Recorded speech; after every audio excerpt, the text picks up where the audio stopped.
All right, this is part one of a 3-video series where we're going to go through this handout on compounds of nonmetals and nonmetals. So basically describing how covalent or molecular compounds are produced.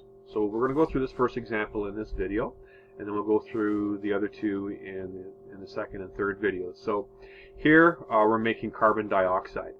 And so we'll just start with the description that's on the left that describes the information about each of those elements. So carbon, it says here, has 4 valence electrons held by a core charge of positive 4. So if you recall, carbon is in group 4A, so that means it has a core charge of positive 4, and it has 4 valence electrons. When you look at carbon here in the middle, you'll notice 1, 2, 3, 4 electrons, and there's its positive 4 core charge right there. It says here for oxygen, oxygen has 6 strongly held valence electrons very close to a core charge of positive 6. It has room for 2 more valence electrons. So when we look at oxygen on the periodic table, again it's in group 6, 6A, so that's where we get its 6 valence electrons and core charge of positive 6. And again, when you look at oxygen here, there's its positive 6 core charge. When we count up the number of electrons that are there, 1, 2, 3, 4, 5, 6. Again, there's their 6 valence electrons, and this diagram over here is identical to that. Okay, but it also says in the text here on the left-hand side that it's very close to a core charge of positive 6. So oxygen and carbon differ in size. So that's not probably reflected quite easily in the diagram there, but when we look at the periodic table, you'll notice that oxygen is further right than carbon. And we remember one of the trends that we looked at is as you move from left to right across a period, the atoms are going to get smaller. So because oxygen has a core charge of positive 6, the electrons are being pulled closer to the center of the atom, so oxygen is actually going to be slightly smaller.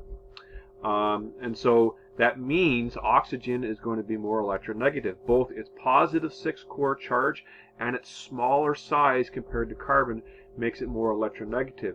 So that's why when you look at the diagram here that there's arrows here going from the electrons of carbon towards oxygen. Oxygen is actually pulling on those electrons more strongly than carbon is. Not much more, but a little bit more. And when we look at oxygen's valence shell, it has 2 open spaces here. So it can get 2 more electrons, and of course that's going to happen on both sides here. Now, an interesting question here is, why do we need 2 oxygens here? Just think about that for a second. Well, the reason is carbon has 4 electrons to give up, and it needs 4 electrons to fill its valence shell. And so because oxygen is more electronegative, it's going to pull on these 2 electrons here, and this oxygen down here is going to be doing the same. So in order for carbon to get rid of all of its electrons, since it's least electronegative, you're going to need 2 oxygen atoms that are there. Now, and this is what's being described here in this second column. Oxygen is able to attract carbon's electrons into its valence shell. But the thing is, the electronegativity of carbon is less than oxygen, but pretty close to oxygen. I mean, oxygen has a core charge of positive 6, and it's slightly smaller in terms of size than carbon. But carbon has a positive 4 core charge, and it's not much bigger than oxygen. So carbon is still pretty electronegative. So you'll notice right here in this second diagram, carbon's shell, valence shell, is being stretched out. So there isn't a complete stealing of electrons from carbon by oxygen. Carbon fights back. And so what ends up happening is carbon's valence shell ends up being stretched towards the oxygens, but there isn't a complete stealing. And you notice right here as well that carbon's valence shell is overlapping oxygen's shell. Again, and that's happening because now instead of a complete stealing of electrons, now we're starting to get to the point where electrons are going to be shared.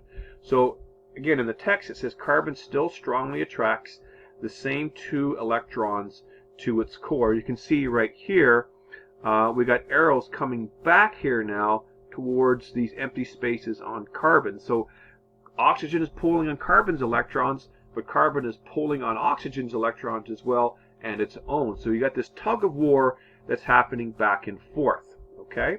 When we go to the last diagram here, you notice that that tug of war has kind of settled itself out. Here's oxygen with, when you look at count all the electrons up, 1, 2, 3, 4, 5, 6, 7, 8. Oh, 8 electrons now around oxygen. It's got a full valence shell. The same thing is true of the other oxygen. When we look at carbon, 1, 2, 3, 4, 5, 6, 7, 8 electrons. And notice that the valence shells again are overlapping. That's where the electrons are actually being shared. So both atoms share the electrons to form a covalent compound. So this sharing of electrons here is referred to as a covalent bond. A covalent bond. And again, that happens because oxygen can't completely steal electrons from carbon, and carbon can't quite steal electrons from oxygen. So this tug of war for electrons ends up being a tie instead. Okay? So again, the arrows here in the diagrams are meant to show where the electrons are being attracted to. Here, they're being attracted from carbon to oxygen. Over here, they're being attracted back from oxygen to carbon. So that's reflecting that tug of war back and forth. And then the overlapping of the shells here represents where the electrons are actually being shared in the covalent bond. Okay? So we'll look at the other two examples in the other two videos, and we'll see you soon.